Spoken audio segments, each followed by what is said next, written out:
अनकबूत किस नंबर 71।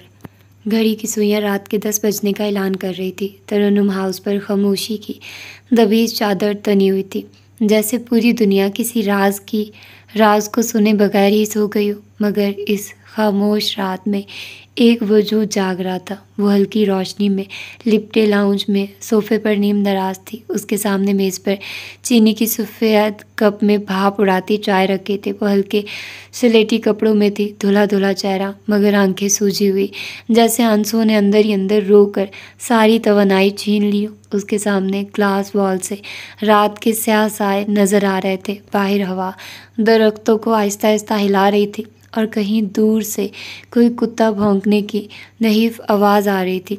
कमरे में मौजूद बाकी सब चीज़ें खामोश थी, मगर फिजा गोया बोल रही थी।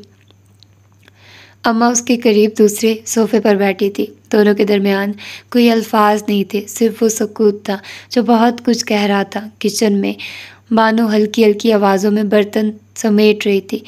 कभी चम्मच की आवाज़ आती, कभी किसी ढक्कन की। वो जानती थी लाउंज में कोई बाहरी गुफ्तगू होने वाली थी।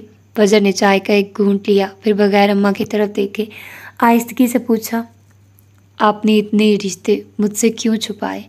क्यों नहीं बताया कि रईस औरंगज़ेब आपका भतीजा है? आवाज़ में कोई तल्खी नहीं थी, बस एक उलझाव था। वो अब भी ग्लास वॉल के पार झांक रही थी, जैसे अंधेरे में कोई जवाब तलाश कर रही हो। उसका वजूद थका हुआ था, मगर असाब पुरसुकून, जैसे वो अब हर इंकशाफ को सुनने के लिए तैयार हो। जितना कुछ उसने देख लिया था, सह लिया था, अब वो कुछ भी देख लेती, सह लेती। मगर रईस औरंगज़ेब, ये नाकाबिले यकीन सा था। अम्मा ने गहरी सांस ली। उस लम्हे वो ना माँ लग रही थी, ना बुजुर्ग, बस एक गवाह जो वक्त के हाथों मजबूर होकर सच कहने जा रहा था। मगर कितना सच? उतना जितना ज़रूरी था। अब वक्त आ गया, उन्होंने दिल ही दिल में कहा, लेकिन लबों पर खामोशी रही। वो जानती थी एक सच्चाई के बाद दूसरी खुलेगी और फिर ये सिलसिला थमने वाला नहीं, और वो नहीं चाहती थी उसका आखिरी वक्त इतनी जल्दी आए। माजी में जो कुछ हुआ, इसके बाद सबने हमसे नाता तोड़ लिया था, उन्होंने आहिस्तगी से कहा, जैसे हर लफ्ज़ उनके गले में फंस कर निकल रहा हो। फजर ने नज़रें नहीं फेरी, बस एक और सवाल सरसराया, माजी में क्या हुआ था? एक लम्हे को अम्मा के चेहरे पर दुख की परछाइयाँ उभरी। उन्होंने चंद लम्हे साकित बैठकर यादों को चुना, फिर बोली, खून हुए थे कहीं मासूम जानों के। रईस का पूरा ख़ानदान, मेरे भाई का ख़ानदान मारा गया था। उस जुमले ने वक्त रोक दिया। फजर की पलकें एक लम्हे को झपकी।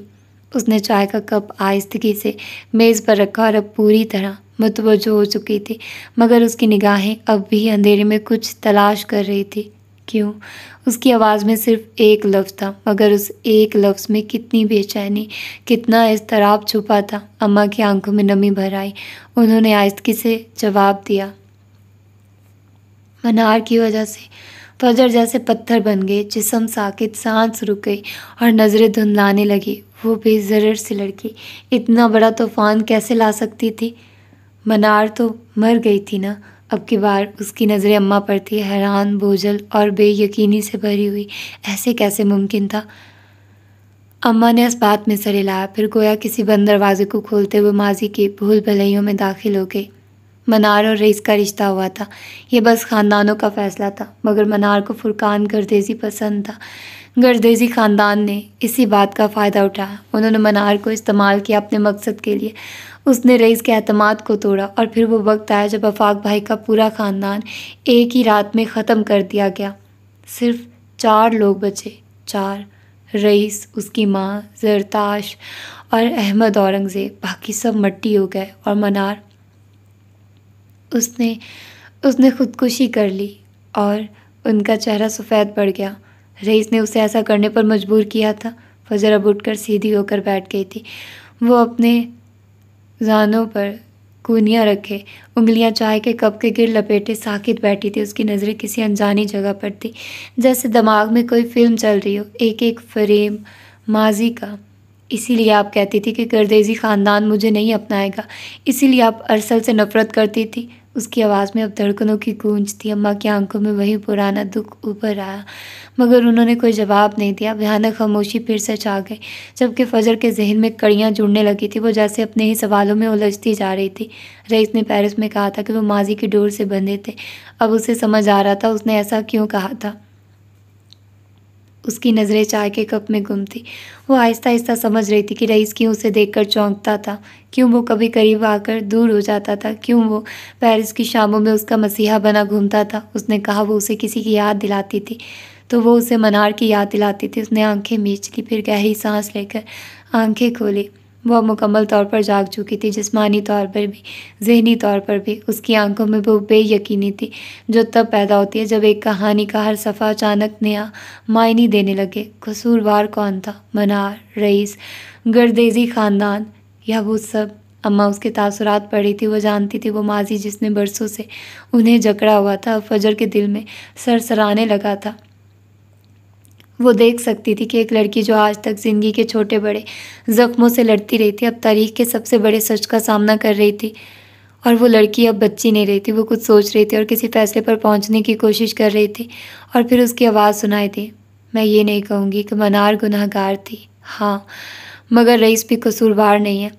ये वो जुमला था जिसकी अम्मा को तवक्को ना थी। वो साकित रह गई। उन्हें फजर को एक ऐसी सिम झुकते देखा जिसे वो बरसों से छुपाती रही थी। वो कुछ कहना चाहती थी, रोकना चाहती थी, मगर ज़बान जैसे होंठों से चिपक गई थी।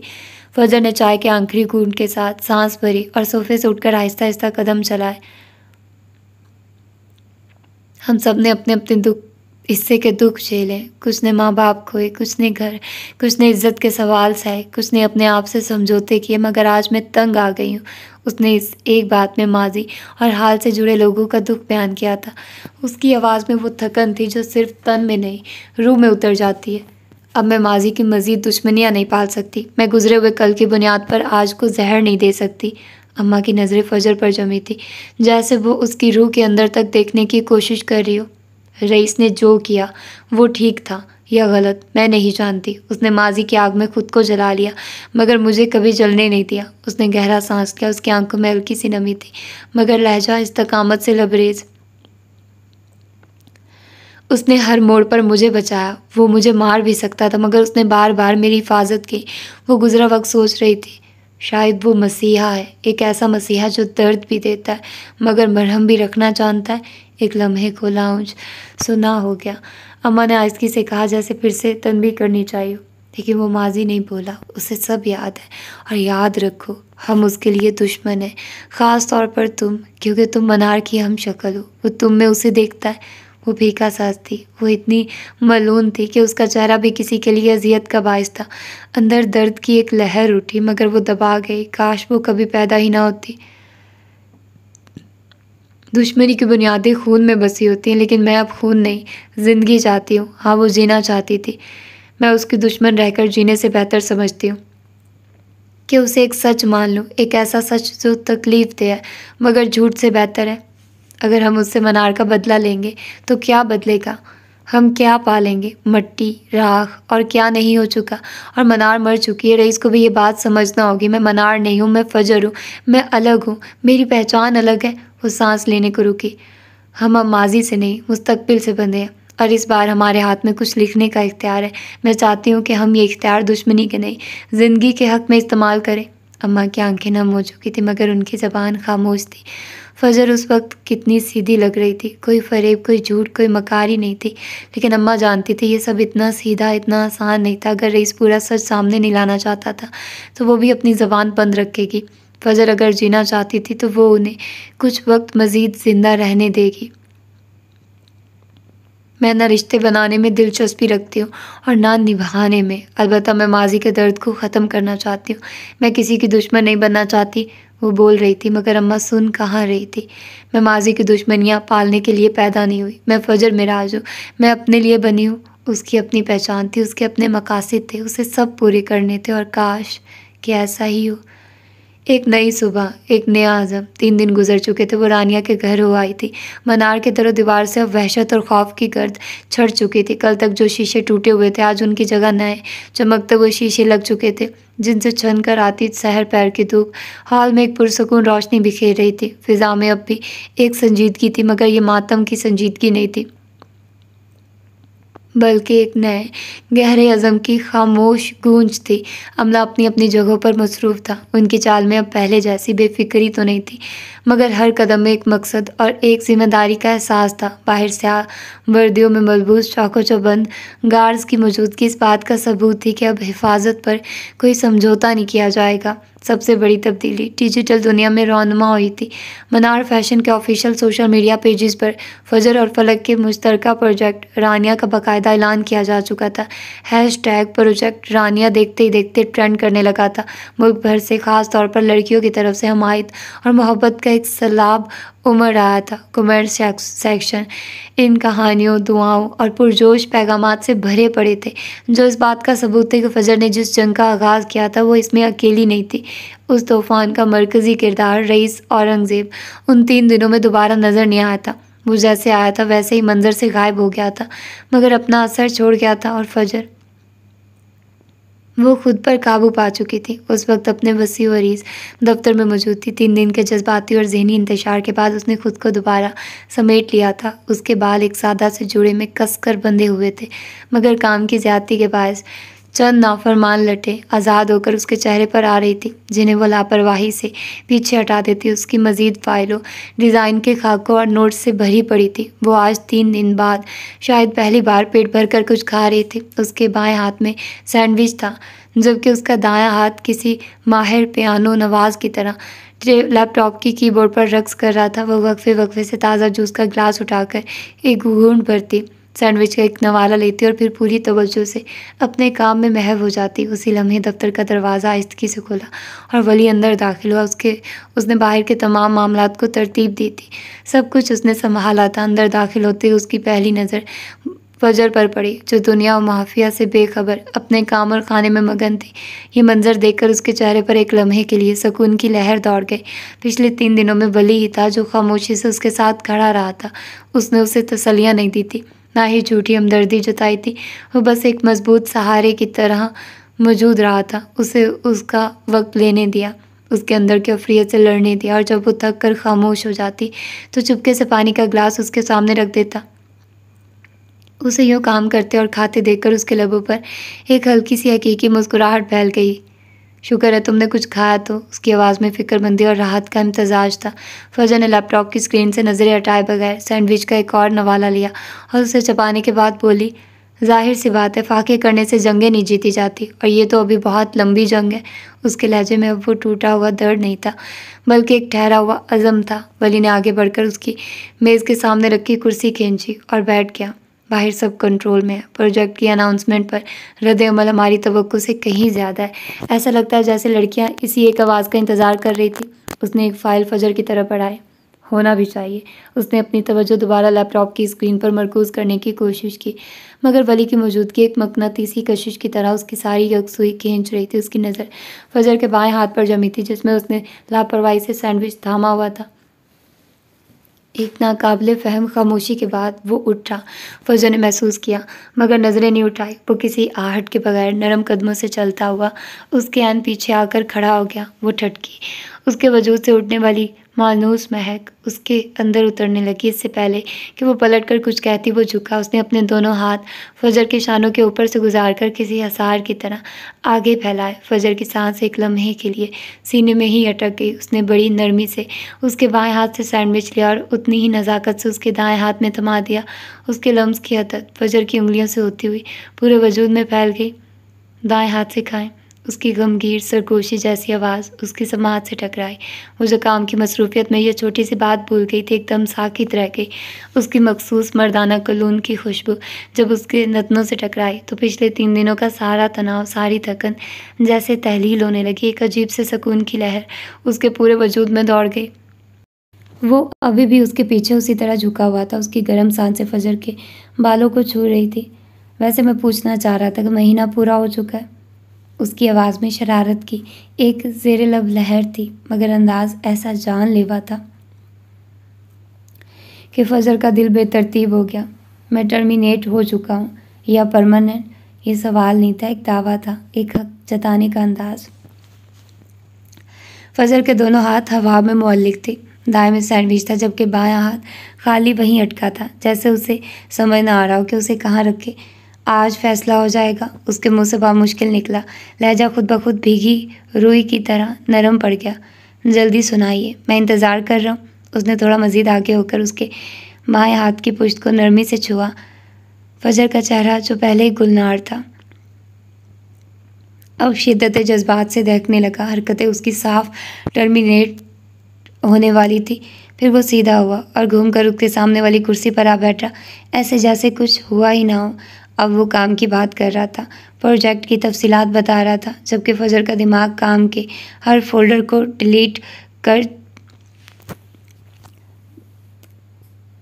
चुका था। वो एक मौलिक खिला में भटक रही थी। वो कभी अपने सैंडविच वाले दाएं हाथ को देखती, कभी अपने खाली बाएं हाथ को, जिस पर अभी तक उसके लबों का लम्स बाकी था, और कभी सामने बैठे उस शख्स को जो अब इंतहाई पेशेवराना अंदाज अपनाए हुए था। वो ऐसा कैसे कर सकता था?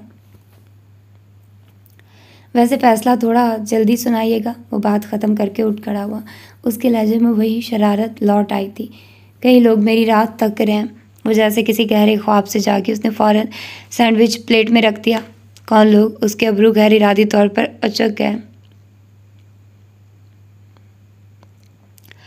लोग मतलब लड़कियां? उसने मासूमियत से कंधे उचकाए। अब आप तो मुझे कबूल करेंगी नहीं, यहाँ से निकाल देंगी तो किसी के पास तो जाना होगा ना, गुजारा तो करना है। ये सुनना था कि फजर के अंदर का मौसम यकसर बदल गया। कुछ देर पहले वाली तितलियां और सुकून की लहरें गायब हुई और अब चेहरे पर जैसे अंगारे दहकने लगे। तुम मजाक कर रहे हो? उसने मेज़ पर धरी चीज़ों पर एक कातलाना नज़र दौड़ाते हुए पूछा, जैसे कोई मुनासिब हथियार तलाश कर रही हो। वो उसकी अगली हरकत से वाकिफ़ था। नहीं, दरअसल 2-3 लड़कियों के मैसेज तो अभी, बाकी बात उसके मुंह में ही रह गई। फजर ने गुस्से की नाकाबिले बर्दाश्त लहर के तहत मेज़ पर रखा भारी ब्रॉन्ज का पेपर होल्डर उठाया और पूरी कुव्वत से उसकी तरफ दे मारा। अगर वो गज़ब की फुर्ती से उसे हवा में ही कैच ना करता तो उसका सर फट सकता था, नाक टूट सकती थी या चेहरा बिगड़ सकता था, कुछ भी हो सकता था। सच शुक्र वो रग्बी का प्लेयर था, बच गया। फैसला सुनना है तुम्हें? हाँ तो सुनो, तुम टर्मिनेट हो चुके हो। जाओ यहाँ से, अभी इसी वक्त निकलो। लड़कियाँ तुम्हारा इंतज़ार कर रही है ना, जाओ। वो घर आई। पूरे जिस्म में हद दर्जा जलन फैल चुकी थी। दिल कर रहा था सामने खड़े उस शख्स की जान ले ले जो मुस्कुराकर उसे तपा रहा था। वली ने अपनी मुस्कुराहट बड़ी मुश्किल से छुपाई। आंखों में फजर की जलन देखकर एक गहरी अलवही चमक उभरी थी। फिर वो आहिस्ती से उसकी जाने बढ़ा। पेपर होल्डर वापस मेज़ पर रखा और फिर एक हाथ मेज़ पर और दूसरा उसकी कुर्सी की पुश्त पर जमाते हुए उसके दाएं जानिब झुका, उसे एक बार फिर अपने हसार में लेते हुए। तुम्हें छोड़कर मैं कहाँ जाऊँगा फजर? उसकी आवाज़ अब सरगोशी से भी धीमी और बेहद संजीदा थी। उसने फजर का वो हाथ थाम लिया जिसने उसे अभी हमला किया था और अपने अंगूठे से उसकी पुश्त को नरमी से सहलाने लगा। मैं और मेरा सफ़र यहाँ तुम पर आकर ख़त्म हो जाते हैं। दी एंड। उसके अल्फाज शबनम की बूंदों जैसे थे, नरम और शफाफ, बिल्कुल उसी की तरह। और फजर का गुस्सा जहाग की तरह बैठ गया। शाम के साए गहरे होते ही ठंडी हवा के झोंके शहर की थकावट को अपने साथ उड़ाने लगे थे। आसमान पर शफक की आखिरी लाली भी रात की स्याही में तहलील हो रही थी, तो सितारे एक एक करके नमूदार होने लगे। मनार की बुलंदबाला इमारत अब बरकी कुमकुमों से रोशन थी। उसी पुरसकून लम्हे में रात की स्याही में घुलती हुई एक चमकदार स्याह गाड़ी आहिस्तगी से मनार के मरकज़ी दरवाजे पर आकर रुकी। चौबंद गार्ड्स जो अब हर आने जाने वाले पर अकाबी निगाह रखते थे, एक लम्हे के लिए हरकत में आए, मगर गाड़ी और उसके अंदर मौजूद वजूद को पहचानते ही उनके जिस्म तनाव से अकड़ गए। दरवाजे खुदकार तरीके से खुल गए और गाड़ी अंदर दाखिल हो गई। रईस बाहर निकला। उसने एक स्याह 3 पीस सूट ज़ेबतन किया हुआ था। उसके साथ अगली नशिस्त से अरूज़ा उतरी, जिसके हाथ में एक डिजिटल टैबलेट था। रईस का चेहरा हर किस्म के तासुरात से आरी था। उसकी आमदे गैर एलानिया तूफान की तरह थी। खिड़कियों के शीशों के पीछे दफातर की मध्यम रोशनियों में अमले के सर फिर से नमूदार हुए। सरगोशियों ने जन्म लिया। वो शख्स जिसने 3 दिन पहले यहाँ आग और खून का खेल देखा था, आज दोबारा यहाँ मौजूद था। उसकी मौजूदगी में खौफ नहीं, एक अजीब सा रौब था। वली जो उसी का मुंतज़िर था, उसे दाखिली दरवाजे पर ही मिल गया। दोनों की निगाहें मिली। उन आंखों में अल्फाज के बगैर एक पूरी गुफ्तगू हुई। वली ने सर को हल्की सी जुम्बिश दी, जिसका मतलब था सब काबू में है। अरूजा, सिक्योरिटी के नए प्रोटोकॉल्स का जायज़ा लें। रईस की गमगीन आवाज़ लॉबी की खामोशी में गूंजी। वली उसे लेकर सिक्योरिटी ऑफिस की तरफ बढ़ गया। अरूजा के जाने के बाद रईस तन्हा रह गया। उसने अपनी जैकेट का बटन खोला और आहिस्ता आहिस्ता चलना शुरू किया। वो किसी से बात नहीं कर रहा था, मगर उसकी आंखें काम कर रही थी। उसकी निगाहें किसी माहिर चुराह के नश्तर की तरह थी, जो हर सतह को चीर कर अंदर की हकीकत तक पहुंच रही थी। उसने इस्तकबालिया पर नस्ब नए पैनिक बटन को देखा, राहदारियों में लगे इजाफी सीसीटीवी कैमरों के जावियों को परखा और उस ग्लास वॉल को देखा जो टूट चुकी थी, मगर अब वो बिल्कुल हमवार थी, जैसे कुछ हुआ ही ना हो। वो जायज़ा ले रहा था उस सल्तनत का, उस किले का, जिसकी फसीलों को मजबूत करने का हुक्म उसी ने दिया था। सबसे आखिर में वो मनार के दिल की जानिब बढ़ा, फजर के दफ्तर की तरफ। दरवाज़ा बगैर दस्तक के खुला। वो अपने लैपटॉप में इस कदर गर्क थी कि उसे अंदाज़ा ही ना हुआ। वो प्रोजेक्ट रानिया के लिए आने वाली हज़ारों दरख्वास्तों को मुंज़िम कर रही थी। उसके चेहरे पर थकन के आसार थे, मगर आंखों में एक जुनून की चमक थी। रईस जो लम्हे दहलीज पर खामोश खड़ा उसे देखता रहा। वो लड़की अब भी चट्टान की तरह अपने मकसद पर जमी हुई थी। उसके वजूद से उठने वाली इस्तकामत की लहरों ने रईस को हैरान कर दिया। वो धीरे से अंदर दाखिल हुआ। उसके कदमों की आहट पर फजर चौंकी। रईस को अपने दफ्तर में यूँ खड़े देखकर उसके हाथ एक लम्हे के लिए थम गए। वो नहीं जानती थी वो आने वाला था। उनमें रस्मी अलग सलैक नहीं होती थी। तुमने ये कहाँ से सीखा? रईस की आवाज़ में हैरत का अंसर नुमाया था। वह उसके दफ्तर का जायज़ा ले रहा था। मेज़ पर फैले कागजात, दीवार पर लगा वाइट बोर्ड जिस पर प्रोजेक्ट का खाका बना था, और सामने बैठी वो लड़की। फजर ने अपना काम समेटना शुरू किया, फाइलों को तरतीब से रखा, लैपटॉप बंद किया और उठ खड़ी हुई। क्या? वो उसके अचानक सवाल पर खुद भी हैरान थी। वो बालकनी की तरफ बढ़ गया, जहाँ से ठंडी हवा का एक झोंका उसके चेहरे से टकराया। वो भी उसके पीछे वहाँ आ खड़ी हुई, इर्द गिर्द का जायज़ा लेते हुए। कोई उन्हें देखकर कह नहीं सकता था ये 3 दिन पहले वाले रईस और फजर थे, जो एक दूसरे को कच्चा चबा जाना चाहते थे। तुमने ये हठ धर्मी कहाँ से सीखी है? उसने शहर की वुसअतों पर नज़रें जमाए हुए पूछा। अपने असूलों पर इस तरह कायम रहना, ये तुमने कहाँ से सीखा है? वो वाकई जानना चाहता था। उसकी आवाज़ में तंज नहीं, एक हकीकी तजस्सुस था। फजर के लबों पर एक धीमी पुरस्रार मुस्कुराहट उभरी। आज वो उसे डार्क लॉर्ड की नज़र से नहीं देख रही थी। आज वो उसके लिए कोई और था। वो शख्स जिसने उसकी जंग को अपनी जंग बना लिया था। उसने जो किया था वो काबिल तारीफ़ था, मगर क्या वो इतनी आसानी से उसकी तारीफ़ कर देती? वो बालकनी से नीचे झांक रहा था और फजर उसके चेहरे पर नज़रें टिकाए खड़ी थी। क्या था ये शख्स? क्या कमी थी इसे? दौलत, ताकत, शोहरत, सब कुछ तो था, फिर वो इतना अकेला क्यों था? उसकी आंखों में ऐसी बहरानी क्यों थी? क्या वो मनार की बेवफाई को सीने से लगाए बैठा था? वो उसे देखते हुए सोच रही थी। मैंने एक मेंटोर से सीखा है। उसकी आवाज़ हवा की सरगोशी में घुल गई। ये सुनते ही रईस को जैसे बिजली का झटका लगा। वो पलटा। तुम्हारा भी कोई मेंटोर है? उसके लहजे में नाकाबिले यकीन हैरत थी। तुम भी किसी की बात मानती हो? ये तो किसी धमाके से कम नहीं है। उसका हैरान होना बनता था। फजर की मुस्कुराहट गहरी हो गई। उसकी आंखें अब भी रईस के चेहरे पर जमी थी। किसी ने सालों पहले कुछ असूल सिखाए थे, वो मैं कभी नहीं भूली। उसकी निगाहों में कुछ ऐसा था, कोई पुरानी याद, कोई भूला हुआ लम्हा। वो उसे देख रही थी। क्या वो उसे याद नहीं थी? उसी ने तो सिखाया था। वक्त के पन्ने किसी सेबज़दा किताब की तरह पढ़ाने लगे। हवा की सरगोशियाँ तेज़ हो गई। क्या मतलब? इनकी बाकायदा मुलाकात तो पेरिस में हुई थी ना? इससे पहले रईस ने उसे कॉलेज में देखा था, और उसके बाद वो रोड एक्सीडेंट में उसे बचाया था। यहीं से तो सब शुरू हुआ था। पर फजर की आंखें कुछ और कह रही थी। उनमें शनासाई की एक ऐसी परत थी जो उन तमाम मुलाकातों से कहीं ज़्यादा पुरानी, कहीं ज़्यादा गहरी थी। वो कहाँ मिले थे? सरगोशियाँ हवा से निकलकर आसपास फैलने लगी। क्या उन दोनों का कोई गुमनाम ताल्लुक़ भी था? ये तो गज़ब था। जंग का मैदान एक तरफ, ये यादों की भूल भुलैया कहीं ज़्यादा पेचीदा थी। वक्त की किताब का एक भूला हुआ और राग पलटा, अनकबूत का जाल वाज़े होना शुरू हुआ।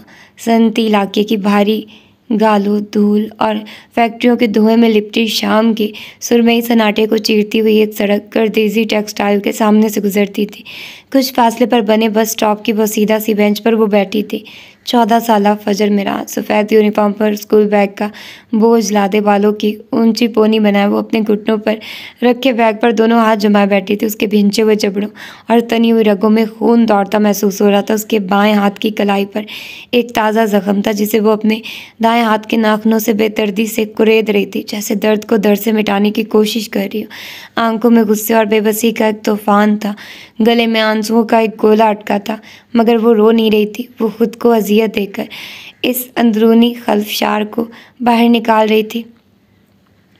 अचानक कुछ फासले पर एक महंगी स्याह चमचमाती गाड़ी आकर रुकी। कुछ देर वो यूं ही खड़ी रही, फिर उसका दरवाज़ा खुला और एक शख्स बाहर निकला। स्याह ड्रेस पैंट और बर्फ़ जैसी सफ़ेद ड्रेस शर्ट में मलबूस वो 31 साला नहायत वजीज शख्स था। उसकी आस्तीनें कूनियों तक चढ़ी हुई थी और उसके चेहरे पर परेशानी के आसार थे। वो फ़ोन पर किसी से तेज़ लहजे में बात कर रहा था। उसने झुककर इंजन चेक करने की कोशिश की, मगर गाड़ी टस से मस नहीं हुई। फ़ोन पर कुछ हदायत देते हुए उसकी नज़रें बेख्तियार उस वीरान बस स्टॉप की जानिब उठी जहाँ फजर बैठी थी। ये सनती इलाका सहर पैर ढलते ही सुनसान हो जाता था। आसमान पर सुरमई बादलों के लश्कर जमा थे, जैसे किसी भी लम्हे बरस पड़ेंगे, और उसी लिए मज़ीद सुनसान सा लग रहा था। उसने उस लड़की को देखा, फिर आसपास निगाह दौड़ाई। दूर दूर तक कोई और ना था। वो इस वक्त यहाँ अकेली क्यों बैठी थी?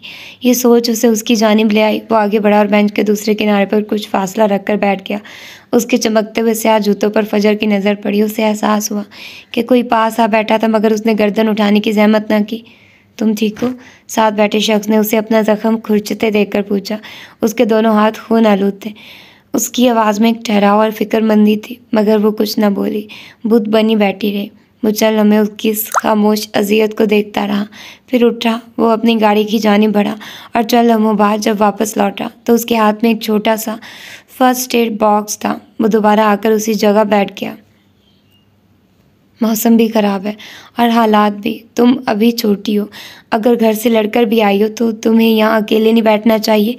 वो यूँ कह रहा था जैसे उसे जानता हो, जैसे उसकी खामोशी के पीछे की कहानी पढ़ ली हो। मेरे पास एक मल्टी टूल नाइफ़ है और मैं उसका इस्तेमाल जानती हूँ, उसने पहली बार कुछ कहा, मगर अब भी गर्दन झुकाए हुए। और मैं घर से लड़कर नहीं आई, स्कूल से लड़कर आई हूँ। उसके जवाब में चुपी खुद एतमादी पर उस शख्स के लबों पर एक खफीफ सी मुस्कुराहट उभरी। उसने पायोडीन की शीशी खोली और रुई का फाया भिगो कर उसके सामने किया। वो उसका जख्म साफ करना चाहता था। इसकी ज़रूरत नहीं, मुझे आदत है। उसने अब भी उसे नहीं देखा था। और अगर अब तुम मुझे अपना हाथ नहीं दोगी तो मैं पुलिस बुला लूँगा और वो तुम्हें ले जाएंगे। उसका लहजा अब धमकी अमेज था, मगर उसमें एक अजीब सी नरमी भी थी। इस बार फजर ने सर उठाया और रुख मोड़कर उसे देखा। उसकी हेज़ल आंखों में भड़कते शोले सामने बैठे वजीर शख्स की गहरी स्याह आंखों से टकराए। उनमें शदीद खफकी थी, वो गुस्सा थी। उस शख्स ने उसके गुस्से की परवाह किए बगैर अपना हाथ आगे बढ़ाया और खुद ही उसका जख्मी हाथ थाम लिया।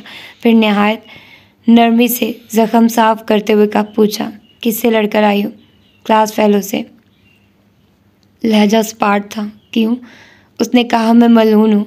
जख्म साफ करता हुआ उसका हाथ एक लम्हे को रुका। उसने नज़र उठाकर फजर के चेहरे को देखा। 14 साला वो लड़की ज़ब्त के कड़े मराहिल से गुजर रही थी।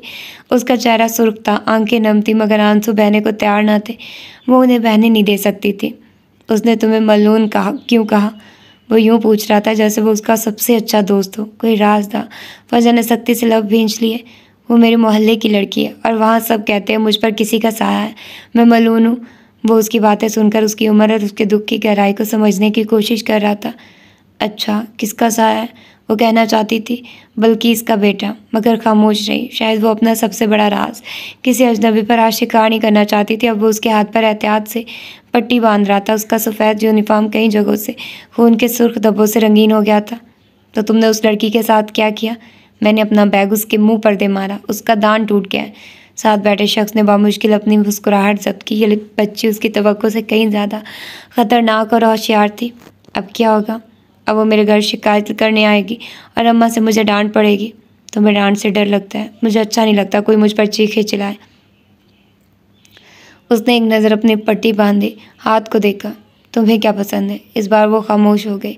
इस सवाल का कोई जवाब उसके पास नहीं था। वैसे तुम्हारा नाम क्या है? काश वो बता देती, मगर उसने नहीं बताया कि वो फजर मिराज थी। वो खामोश रही। साथ बैठा शख्स अपनी दूसरी गाड़ी आने का इंतज़ार कर रहा था और उसे ये बच्ची किसी दिलचस्प कहानी की तरह लग रही थी, इसलिए वो गुफ्तगू जारी रखे हुए था। वैसे तुम बड़ी होकर क्या करना चाहती हो? राज। इस जवाब पर वो चौंक गया। उसने उस 14 साला लड़की को देखा जो अब सामने सड़क पर देख रही थी। वक्फे वक्फे से कोई गाड़ी गुजरती तो उसकी हेडलाइट्स उसके चेहरे को रोशन कर जाती। मैं बड़ी होकर राज करूंगी इस शहर पर, आसमान पर। और उसने अचानक रुख मोड़कर उस शख्स को देखा। उसकी हेजल आंखों में एक नई चमक थी। आप जैसे हैंडसम शख्स के दिल पर भी ये नाकाबिले यकीन था। साथ बैठे शख्स का चेहरा पहले हैरत से सुर्ख पड़ा और फिर वो हंस दिया। उसका चेहरा शिद्दत जज्बात से मज़ीद सुर्ख हो रहा था। रोज़ाना अपने बारे में ढेरों तारीफ़ें सुनने वाला शख्स एक बच्ची के इस बेसाख्ता और दो टोक तबसरे पर बेतरह ब्लश कर रहा था। मैं हैंडसम हूँ। उसने बामुश्किल अपनी हंसी रोकी। हाँ, यक लफ्ज़ी जवाब आया। कितना? उसने शरारत से पूछा। इतना कि अगर मैं आम लड़की होती तो मुझे आप पर क्रश हो चुका होता और मैं सुबह जाकर स्कूल में सबको बताती और आपको हमेशा याद रखती। वो इतनी साफ को और बेबाक थी कि वो शख्स खुलकर हंस दिया। कई सालों में पहली बार वो किसी बिजनेस डील के बगैर, किसी मकसद के बगैर दिल से मुस्कुराया था। उसकी हंसी की गूंज उस सुनसान सड़क पर फैली और अबर-आलूद मौसम में जैसे एक लम्हे के लिए धूप निकल आई हो। तो आपका नाम क्या है? उसे हंसते देखकर फजर ने पूछा।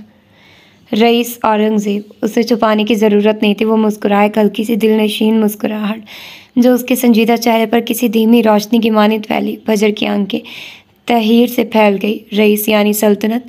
आप रईस हैं, मतलब आपके पास सल्तनत भी है? उसके मासूम सवाल पर वो फिर से हंस दिया।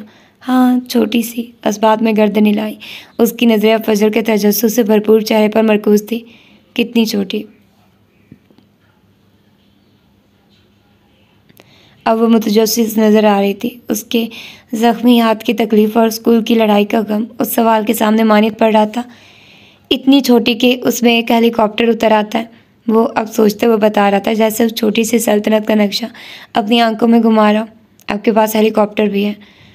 हेज़ल आंखें मज़ीद फैल गई। स्कूल की याद की वो सारी तकलीफ़ें भूल चुकी थी क्योंकि तज़किरा सल्तनत का छिड़ गया था। उसके तख़य्युल की परवाज़ अब उस हेलीकॉप्टर के गिर्द घूम रही थी जो रईस की छोटी सी सल्तनत में उतरता होगा। हाँ है, वो बेंच से टेक लगाए बोला और फिर आसमान को देखा जो किसी भी वक्त बरसने को तैयार था। बादलों का गहरा सुरमई रंग अब और नुमायाँ हो रहा था और हवा में नमी बढ़ती जा रही थी। अच्छा, उसने रुख मोड़ लिया। उसके ज़हन में अब यकीनन उस हेलीकॉप्टर का तस्वुर घूम रहा होगा। तुम देखना चाहोगी? वो अब पूछ रहा था। उसकी आवाज़ में हल्की सी दावत थी, मगर फजर का जवाब नहीं आया। वो अब उंगली पर कुछ गिन रही थी जैसे किसी बड़े मंसूबे के मराहिल तय कर रही हो।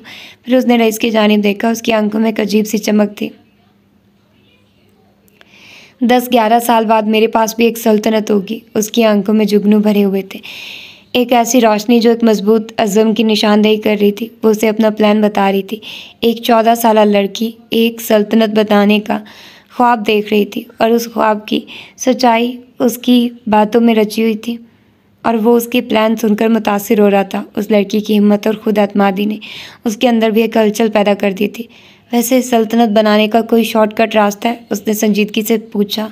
उसकी छोटी सी दुनिया में ये एक बड़ा सवाल था। रईस ने गर्दन ना में हिला दी। उसकी मुस्कुराहट अब मध्यम पड़ गई थी। नो शॉर्टकट, सिर्फ मेहनत और होशियारी। हाँ, सल्तनत बना लेने के बाद इसे कायम रखने के लिए काफ़ी कुछ करना पड़ता है। वो उसे मशवरा दे रहा था। एक तजुर्बाकार शख्स एक नौआमूज़ को ज़िंदगी के असूल सिखा रहा था और वो सर हिलाकर सुन रही थी। उसकी हर बात को गौर से जज्ब कर रही थी। बारिश की पहली बूंद ज़मीन से टकराई। एक ठंडी सी लहर हवा में दौड़ गई। और अगर बनाने के बाद मेरी सल्तनत को ख़तरा हुआ तो मैं इससे कैसे निपटूंगी? वो उससे सब कुछ जान लेना चाहती थी, जैसे वो कोई बड़ा उस्ताद और वो उसकी शागिर्द। रईस ने एक गहरी नज़र उस पर डाली। वो एक खूबसूरत बच्ची थी जिसकी हेज़ल आंखों में एक खास चमक थी। एक ऐसा अज़म जो बड़े होकर मज़ीद नहीं करता, मगर जो चीज़ उसे वाकई दिलचस्प बना रही थी वो उसका ये पुख्ता इरादा था जिसने उस जैसे शख्स की तवज्जो भी अपनी जानिब खींच ली थी।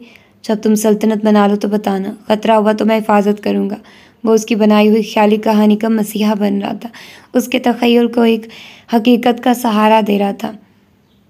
फजर की आंखें चमक उठी, उसके चेहरे पर एक ऐसी खुशी नमूदार हुई जैसे उसे दुनिया की सबसे बड़ी खुशखबरी मिल गई हो।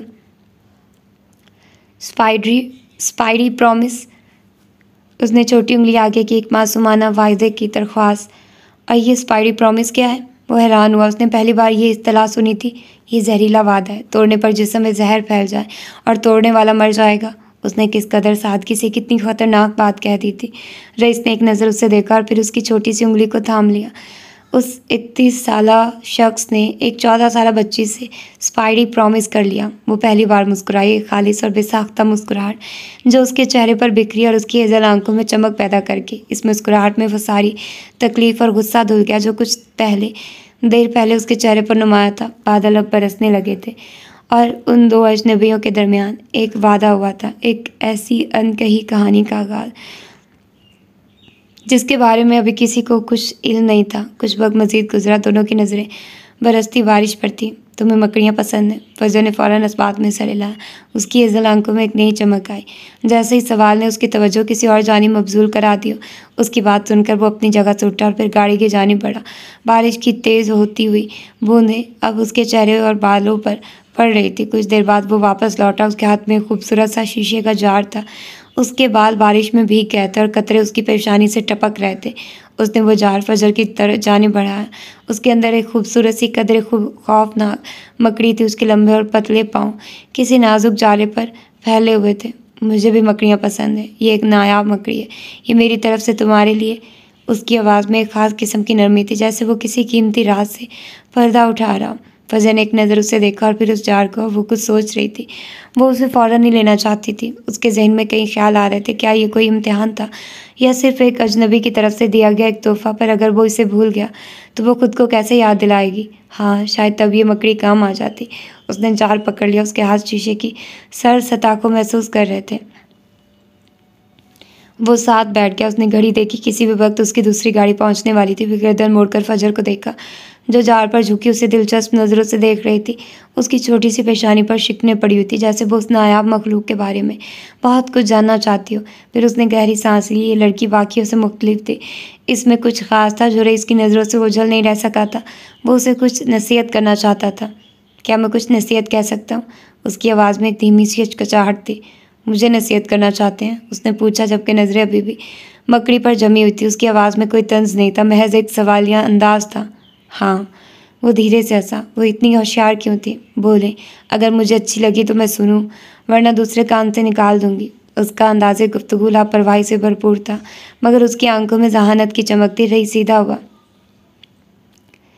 लड़कर भागते नहीं हैं, अपनी जगह नहीं छोड़ते, वहीं रहकर मुकाबला करते हैं और हर किसी की बातों पर तवज्जो नहीं देते। अगर तुम्हें कोई मलून कहता है तो मलून बन कर दिखाओ, इस तरह के वह दोबारा तुम्हें ये कहने से डरे। उसके अल्फाज सख्त थे, मगर उनमें एक गहरा पैगाम छुपा हुआ था। ये तो अलग सी बात थी। फजर ने पहली बार अपनी तवज्जो मकड़ी से हटाई और गर्दन उठाई। अब वो उसके वजीह चेहरे को देख रही थी। उसकी आंखों में एक सवाल था। अगर तुम राज करना चाहती हो तो अपनी पहचान कायम रखना, जो छीने उसे चीर फाड़ देना, किसी को भी अपनी पहचान छीनने मत देना। वो उसे अपने जैसी बेरहम और मजबूत नसीहतें कर रहा था। बारिश अब जोर पकड़ चुकी थी, मगर उनकी बातों का सिलसिला जारी था। वो सुन रही थी और जज़ब कर रही थी। और याद रखना, किसी पर जल्द भरोसा मत करना। लोग तुम्हारी कमज़ोरियों को जानकर उनका फ़ायदा उठाने की कोशिश करेंगे। अपनी आंखें खुली रखना और अपने दिल को बंद। दुनिया एक जालिम जगह और यहाँ सिर्फ मजबूत लोग ही सर्वाइव कर सकते हैं। उसकी आवाज़ में तल्खी थी। ये तल्खी उसने ज़िंदगी के कठिन तजुर्बात से सीखी थी। बारिश की बूंदें अब उनके इर्द गिर्द शिद्दत से बरस रही थी, पर वो दोनों अपनी जगह पर जमे हुए थे। और सबसे अहम बात यह कि कभी अपनी मर्ज़ी मत छोड़ना। लोग तुम्हें बताएंगे कि तुम्हें क्या करना चाहिए, क्या सोचना चाहिए और क्या बनना चाहिए, लेकिन हमेशा अपने दिल की सुनना। तुम्हारी सल्तनत तुम्हारे असूलों पर बनेगी, किसी और की नहीं। अगर तुम गिर भी जाओ तो दोबारा उठना और पहले से ज़्यादा मजबूत होकर उठना। उसने फजर की जानिब देखा। उसकी आंखों में एक अज़म की चमक थी जो वो उस लड़की में भी देख रहा था। ये जो तुम्हारी सल्तनत बनाने का ख्वाब है ना, इसे कभी मत मरने देना। ये तुम्हें आगे बढ़ने की ताकत देगा। रास्ते में बहुत सी मुश्किलात आएंगी, बहुत से लोग तुम्हें रोकने की कोशिश करेंगे, लेकिन अगर तुम्हारा यकीन मजबूत है तो कोई तुम्हें नहीं हरा सकता। उसने एक लम्हे के लिए तवक्कुफ किया और फिर गोया हुआ, और हाँ, ये नायाब मकड़ी याद दिलाएगी कि ताकत हमेशा बड़ी नहीं होती, छोटी चीज़ें भी बड़े काम कर सकती हैं। इसे संभाल कर रखना, ये तुम्हें बहुत कुछ सिखाएगी। रईस ने गीली पेशानी से बालों को पीछे किया और एक गहरी नज़र फजर पर डाली, जिसके चेहरे पर उसकी बातों का गहरा असर दिखाई दे रहा था। फजर अब कुछ हल्की हो गई थी, गोया फितरत भी उनकी गुफ्तगू सुन रही हो। मैं याद रखूंगी, वो बस उतना ही कह पाई। रईस की गाड़ी सामने ही सड़क पर आ रुकी। क्या मैं तुम्हें घर छोड़ दूँ? वो उसे वहाँ अकेले छोड़ना नहीं चाहता था। फजर ने नफ़ी में सर हिलाया। मेरे अब्बा आते होंगे, उन्हें पता है मैं हमेशा नाराज़ होकर यहीं आती हूँ। वो मुझे लेने आ रहे होंगे। अगर मैं उन्हें यहाँ नहीं मिली तो वो परेशान हो जाएंगे। उसने बाएं जानिब सड़क पर नज़र दौड़ाई, जहाँ शाम की मध्यम होती रोशनी में इक्का दुक्का गाड़ियाँ गुजर रही थी। रईस ने महसूस किया वो अपने अब्बा से प्यार करती थी।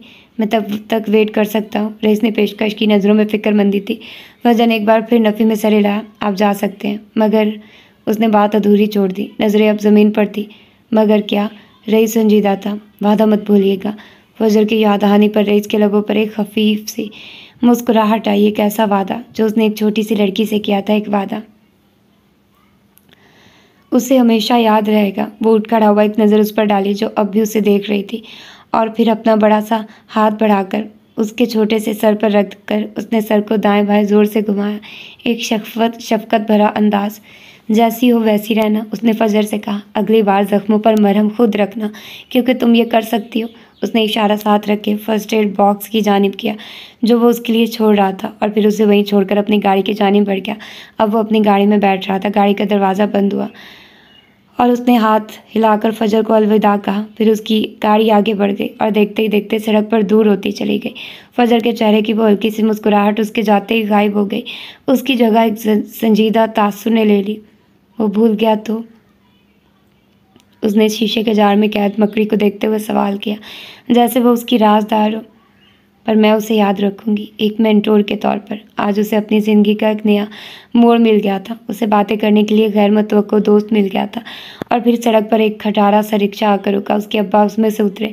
उन्होंने फजर को देखा। वो उठ खड़ी हुई, अपने भारी स्कूल बैग में फर्स्ट एड बॉक्स डाला और उसे कंधे पर लटका लिया। आज उसे एक नया रास्ता मिल गया था।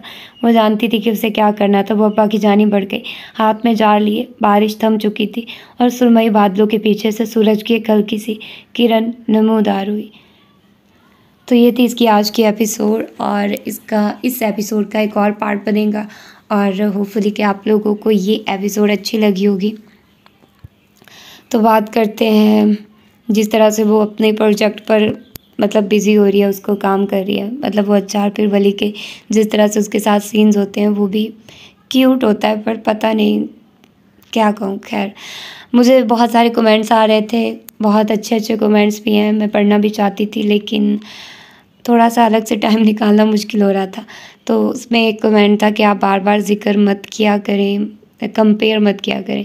यार, बात कंपेयर करने की नहीं होती। एक नावल होता है, एक नावल का मतलब होता है जिद्दत। एक नई चीज़ आप मुतारिफ़ करवा रहे हो, ठीक है, तो उसमें अगर आपको कोई कुछ चीज़ें रिलेटेबल लगती हैं तो आप बस शेयर कर रहे होते हो। ऐसा ये नहीं हो रहा होता कि मैं उस राइटर के बारे में कह रही होती हूँ या मैं उनका कह रही होती हूँ कि वो अच्छा नहीं लिख रहे। उनका एक अपना अंदाज़ है, लेकिन उसमें किसी और का तासुर भी झलक रहा होता है। मैं बस वो बता रही होती हूँ। और यार, रिव्यू में तो ऐसे ही होता है, पॉजिटिव नेगेटिव सारी चीज़ें आप बताते हो। अब आप ऐसे ही कि पॉजिटिव, अब मैं सारी चीज़ें यही बताती हूँ कि हाँ बहुत अच्छा नावल है, वाह क्या ज़बरदस्त है ये वो। यार, ऐसे तो फिर नहीं होता ना, कि मतलब जो चीज़ मुझे उसमें जैसी लग रही होती है मैं वैसे बता रही होती हूँ। पहले मैं रिव्यू नहीं करती थी, लेकिन अब मैंने रिव्यू स्टार्ट किए हैं, तो मुझे जैसा जैसा जो जो चीज़ फ़ील हो रही होती है मैं आप लोगों के साथ शेयर करती हूँ।